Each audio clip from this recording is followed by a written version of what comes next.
Halo teman-teman semua, apa kabar hari ini? Moga kita semua dalam keadaan sehat dan sukses. Amin. Terlahir dari keluarga miskin dan berkulit hitam, dengan kondisi seperti itu, hampir mustahil bagi Jimmy Floyd Hasselbaink untuk dapat bertahan hidup di Eropa, yang terkenal tindakan rasisme dan diskriminatif. Namun, dengan mental kuat, dirinya mampu mengalahkan kerasnya kehidupan itu, bahkan, dia mampu mengubah masa lalunya yang kelam, menjadi masa depan yang cerah. Penasaran dengan kisahnya? Yuk kita simak selengkapnya dalam video ini.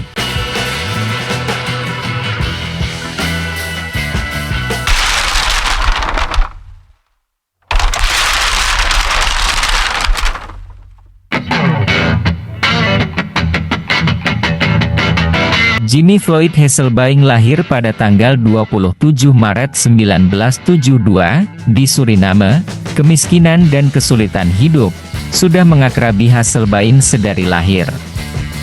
Hal itu yang kemudian membuat sang ibu, bersama keenam anaknya, termasuk Hasselbaink, pindah ke Belanda demi memperoleh nasib yang lebih baik. Saat itu, usia Hasselbaink masih 5 tahun. Usia yang terlampau muda untuk menanggung beban sebagai imigran, Hasselbaink muda pernah terlibat geng jalanan. Ia mengaku beberapa kali melancarkan aksi pencurian dan menakuti orang-orang.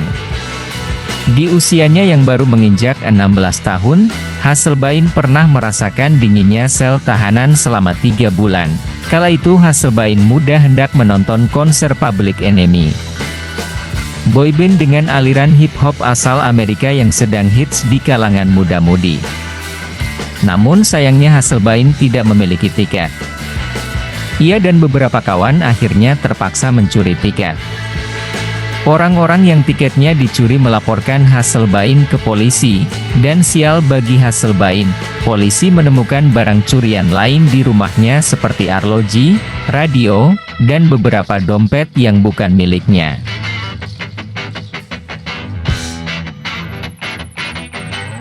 Di sela-sela aktivitasnya sebagai gangster, ternyata Hasselbaink cukup lihai mengolah bola.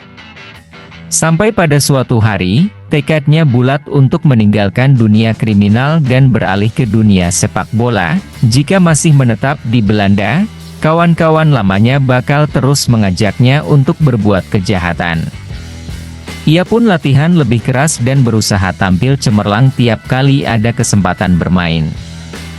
Adapun hal itu dilakukan agar ada klub lain dari luar Belanda yang tertarik mengontrak jasanya. Harapan itu kemudian terwujud pada Agustus 1995. Klub asal Portugal yang saat itu baru promosi ke divisi teratas, SC Campomaiorense, merekrut Hasselbaink.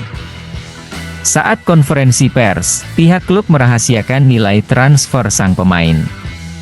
Ia pun dikenalkan ke publik Portugal dengan sebutan Jimmy, padahal ia terlahir dengan nama Jerel.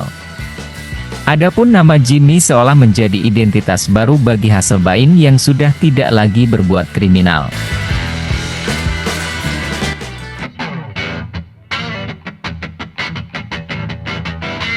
Sepanjang karirnya sebagai pemain, Hasselbaink sudah membela 10 klub berbeda.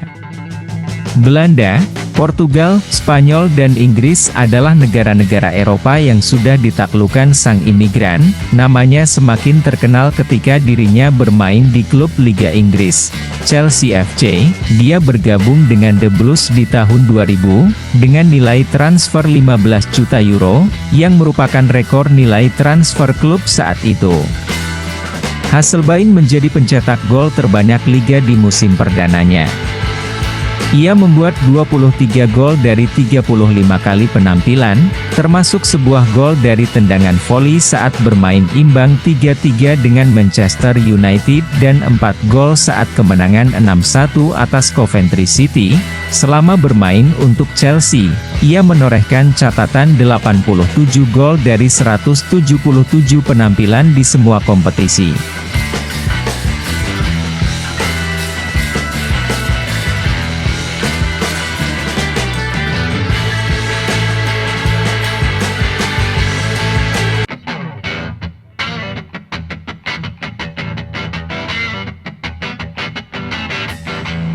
Hasselbaink juga tercatat pernah memperkuat timnas Belanda. Dia membuat debut untuk tim Orange di usia yang tak muda lagi pada tahun 1998. Pada waktu itu ia tidak terlalu menjadi pilihan utama dan kurang mendapat kesempatan tampil karena persaingan ketat lini depan Belanda oleh pemain-pemain seperti Dennis Bergkamp, Patrick Kluivert, Ruud van Nistelrooy, Pierre van Hooijdonk dan Roy Makaay. Pada tahun 2004, Hasselbaink memutuskan pensiun dari timnas Belanda. Pencapaian terbaiknya bersama Belanda adalah ketika tampil pada laga pertama di putaran final Piala Dunia FIFA 1998 melawan Belgia.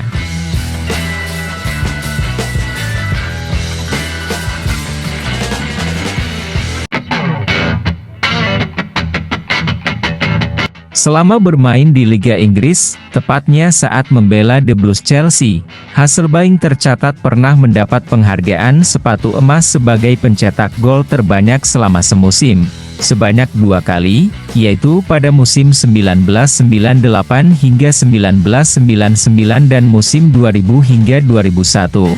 Setelah memutuskan pensiun sebagai pemain, dirinya kemudian memutuskan untuk menjadi pelatih sepak bola.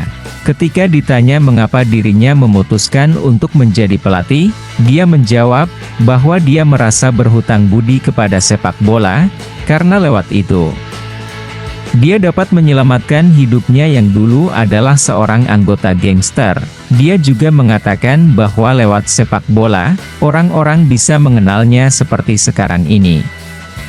Maka dari itu, dia bertekad akan terus memberikan seluruh hidupnya untuk sepak bola.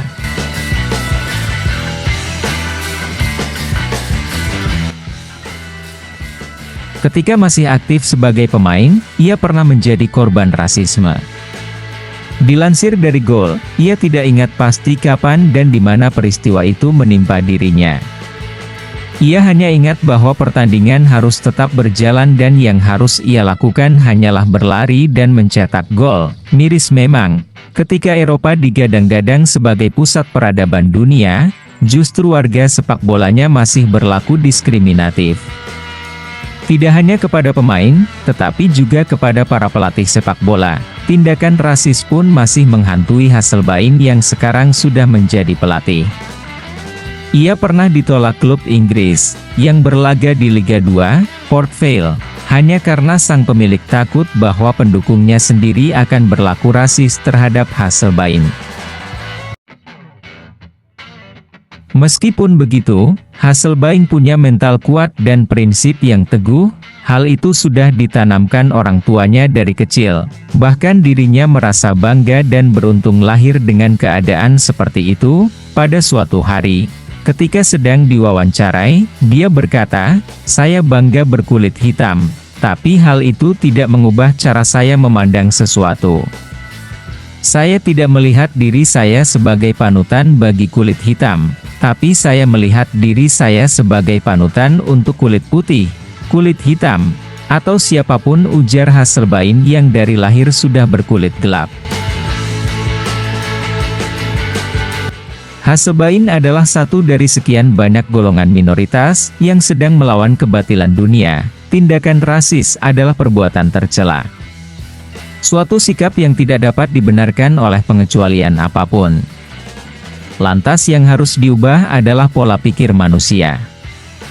Hasselbaink sedang melakukan itu. Ia selalu menekankan bahwa semua manusia punya kemampuan yang sama, tidak ada bedanya, namun satu orang Hasselbaink tidak akan cukup. Ketika polarisasi yang muncul ke permukaan sudah menjadi-jadi, maka manusia-manusia waras harus bersikap. Mayoritas-minoritas, putih hitam, beriman kafir, adalah sekat-sekat yang secara sadar dibingkai manusia. Hasselbaink akan terus melawan dan mengingatkan bahwa manusia setara. Hasselbaink adalah manusia bermental kuat. Ia bangga berkulit hitam tanpa berusaha membuktikan bahwa kulit putih tidak bermakna. Hasselbaink adalah sangat hebat. Ia dengan segenap usaha dan mental yang kuat, berusaha membuktikan bahwa menjadi pelatih sepak bola adalah hak segala manusia. Termasuk dari golongan minoritas sekalipun, kita harus bekerja sama melakukannya. Mari kita semua menjauhkan rasisme dari muka bumi ini. Nah teman-teman semua, kita akan berjumpa di video selanjutnya. Salam dari Sport XX.